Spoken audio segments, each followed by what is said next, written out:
We already talked about the contenders in the West. Now let's talk about the contenders in the East. What's good, y'all? Welcome back to the channel. I'm Jaden, and we are back with some more NBA team previews. I mentioned in my Western Conference video that, I've been a little bit busy. I haven't had a chance to film the series the way I want to, but the season just started, so I can really still get into some early team preview stuff before we really start rolling. And I think this is a super exciting NBA season. I think that the pool and depth of talent across the league entirely is just way deeper than we've seen it in a long time. We already talked about some Western Conference contenders, and today we're going to talk about some of the Eastern Conference contenders. I don't think it's as deep as the West, obviously, but I think there are some teams to look out for, and I think there are some teams on the rise. So let's just get straight into it. Little disclaimer, some teams that we won't talk about are the Pistons and the Cavs. I don't know if Pistons are contenders, but I think they're a great playoff team. The Cavaliers obviously are contenders. I think the Cavaliers are the best team in the East, to be honest. And I talk about them in another video. So you can check out the Cleveland video. You can check out the Pistons video, which I combined with the Pacers. But yeah, let's just get straight into my Eastern Conference teams that I think can put up a really good fight this year. I live in Florida, so let's just start there. And let's start with the Miami Heat. Now, before y'all start freaking out at me in the comments, I know I said this is an Eastern Conference contender video. I do not think the Miami Heat are a contender. I don't think that they're better than the Pistons, who I also don't really think are a contender yet. But I don't think they're like a bad team or like a worse team in the East area zone. So I'm throwing them in this video and we're just going to start with them. Again, I don't think they're a contender. Why? Because they don't really have any superstar talent. Can Tyler Hero get there? Possibly. Can Bam? Possibly. But right now they're not. They haven't really made any notable roster moves. This is their first full season with Wiggins and first full season without Jimmy Butler since a while. I don't remember when he got there, but it's been a while since he's been there. And this is their first full season without him. I think that obviously they're a worse team without him, but I don't think they're bad. I think they can put up a fight. I mean, it's this whole Miami Heat culture that, they're always going to come out and challenge people. But yeah, there's nothing too exciting about this team. What to look out for this year is, I think it's just Hero and Bam. Can they lead a team? Do they need more pieces around them? Do they need better players around them? Can they be like 1 and 2 options on like a really good playoff contending team? I don't know. I like Tyler Hero. He's continually getting better. I like Bam too.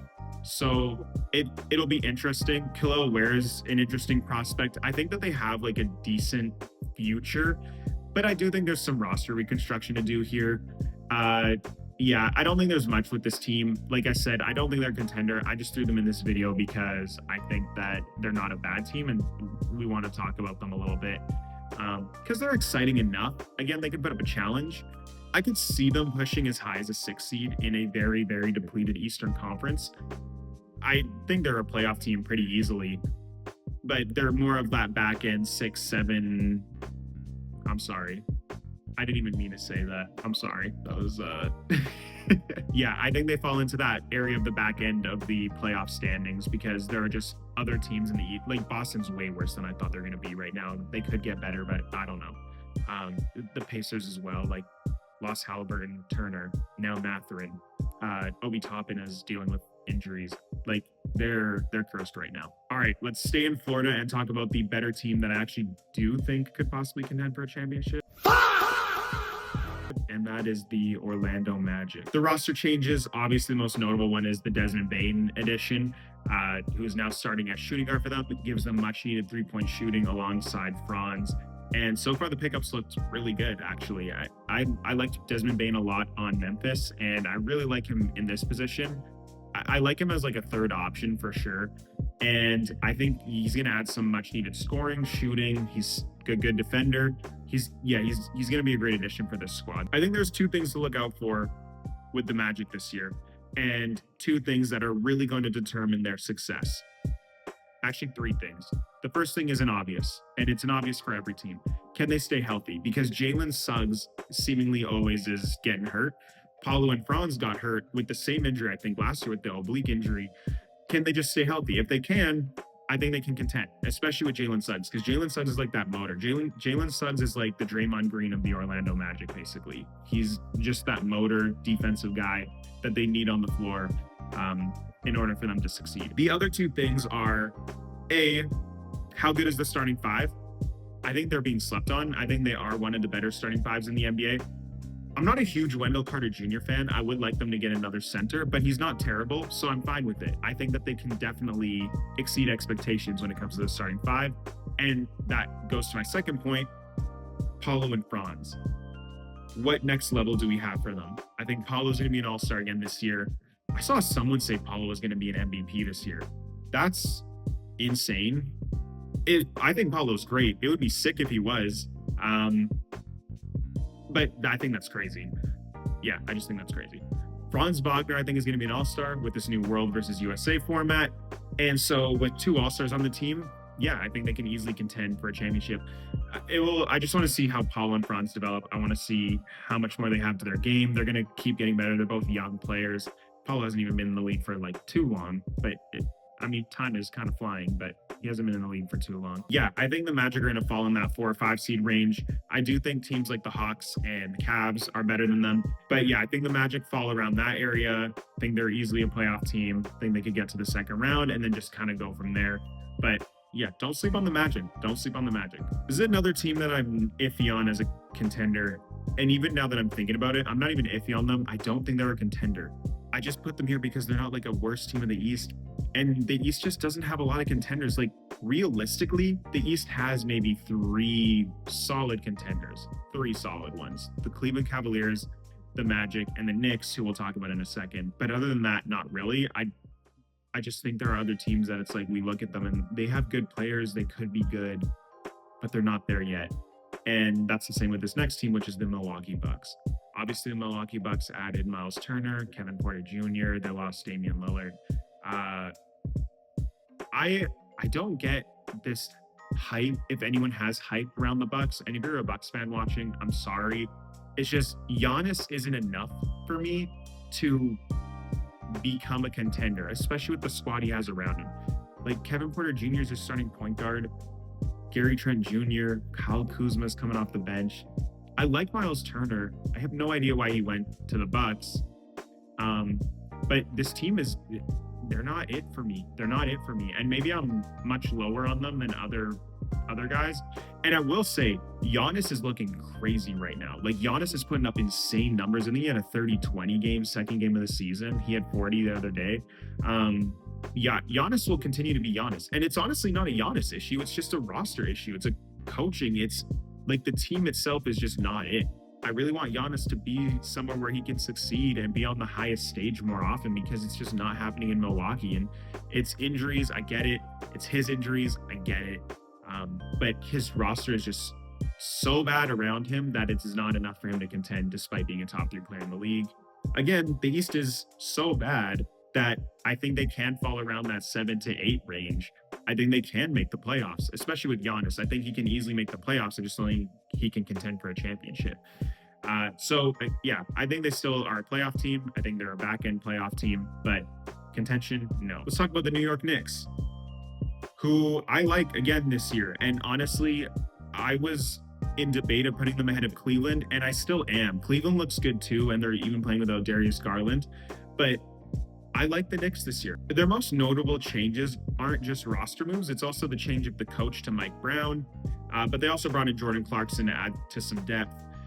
I was confused by the coaching change. Like Tom Thibodeau was a good coach, and I don't really know why they fired him after doing as well as they did. And since he got there, the Knicks had like gotten better and better and better and exceeded expectations.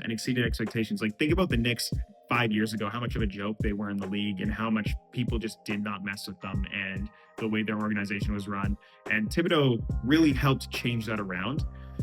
So the firing is weird to me. It sucks, but I do like Mike Brown as well. Mike Brown helped the Sacramento Kings get over their hump. And so could he help unlock a new level for the New York Knicks? Possibly. And it will be really interesting to see. He's not going to burn these guys to the floor like Tibbs was. Like he was playing Josh Hart 40 minutes, Cat like 38, Brunson like 39. He's not going to grind these guys into the floor. He's actually bringing Josh Hart off the bench. I don't know if I agree with it, but it puts Cat at the 4, which kind of works better for them, even though Mitch Robinson hasn't even played a game yet for them. Wants to start Mitch Robinson at the center. Yeah, the Knicks are solid. Brunson, Cat, Mikal, OG, they're all looking great. Hart off the bench looks good. Uh, Clarkson, good ad. I actually like him as a six man for this team. I really think there's someone to watch out for. I think they can contend for sure. And yeah, I think that the only thing to look out for them to contend is, can Brown make it work, and can the starting five make it work? And is there another level to this team? I think the answer is yes, yes, and yes. I think they're going to end as a 2 seed pretty comfortably. I could see them pushing to the 1 seed. I think they're one of the top 2 teams in the East. They're either 1 or 2. I think the gap between them and the Hawks is decent enough where I can't really consider like a team going above them. Not that the Hawks is the 3rd best team. I just think they are the 3rd best team in the East right now. That could change. I can't believe I'm talking about this team in a contender video because I don't get this team. I'm not a fan of this team. My boy loves this team and I'm always flaming him for it. Why are they giving me hope? Like, why are they giving me this false, weird hope that they're going to be good? I'm talking about the Philadelphia 76ers. All you Sixers fans are probably getting hyped at me mentioning that because before the season started, I was so off this team. I was so down on this team. And low-key, I guess VJ Edgecombe might have saved it. Obviously, he's not the only one. Like, I got a few things that we got to look out for this team in order for them to actually like be able to contend. Is Embiid going to stay healthy? Obviously, clear cut, everything falls on that. If Embiid's not going to play, I don't think they're a contender. If he's going to play 20 minutes, they possibly could be, which is interesting. And I don't think this is Embiid's team anymore. I don't think he's the best player on the team anymore. I think he is kind of falling into that zone of like, he might be done soon, which is weird. And I'm not an Embiid fan, but it is sad and it does suck. Yeah, it was like a few years ago he won that MVP, like not too far removed from that version of him to this version of him. But if he can stay on the floor, I think they do have a chance to contend. Yeah, it's crazy enough. And it's because of the roster he has around him, which leads to my second thing is like, is VJ Edgecombe going to win Rookie of the Year? Because he looks great. His first game was great. He's hungry. He has like a motivation and a passion for the game that is unmatched, and he's playing for a reason, and his why is so big that and his why is to like his why is because of where he came from, how he grew up, his mom, things like that. And his why is so big that like his grind to the game and his like dedication to the game will be unmatched. I do think he could be Rookie of the Year. I think he's the favorite right now, obviously the extremely early favorite right now. But if VJ Edgecombe can play like that, yeah, this team can contend, even if Embiid's not at his greatest. Because of the next point, Tyrese Maxey is looking phenomenal. This is Tyrese Maxey's team now. He's here. He's the best player. What kind of levels do we see to his game? How much more is he going to jump? Because he looks amazing right now. Some more things to look out for this year. Is Paul George washed? Because obviously Paul George would add another element to this team that would make them a contender. And on paper, with Maxey, Edgecombe, PG, Embiid, like, yeah, this team no doubt should be a contending team. But Embiid's health, Paul George's health, like those are the determining factors. And they're so big and so unreliable that it's like, I don't trust it. And I didn't trust it at the beginning of the season. I still don't trust it now. Although I am starting to have a little bit more faith in Embiid just playing very, very limited until playoff time.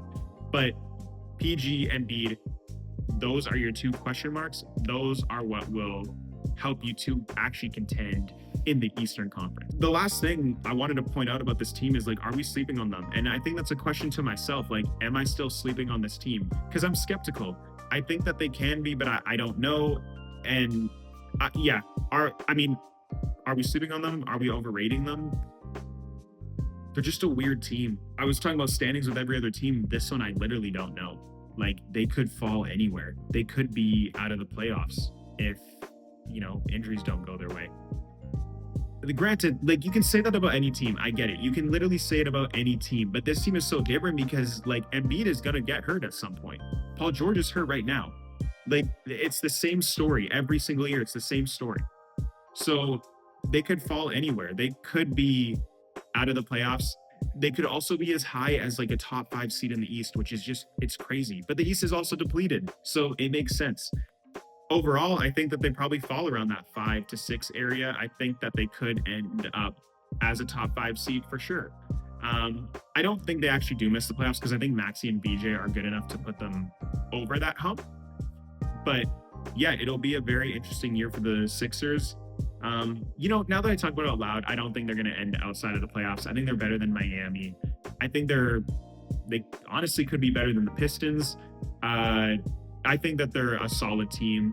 I think that Maxey and BJ will help carry them. And again, if Embiid can at least play like 60 games, yeah, they'll be chilling. So there you have it. Those are my Eastern Conference team previews.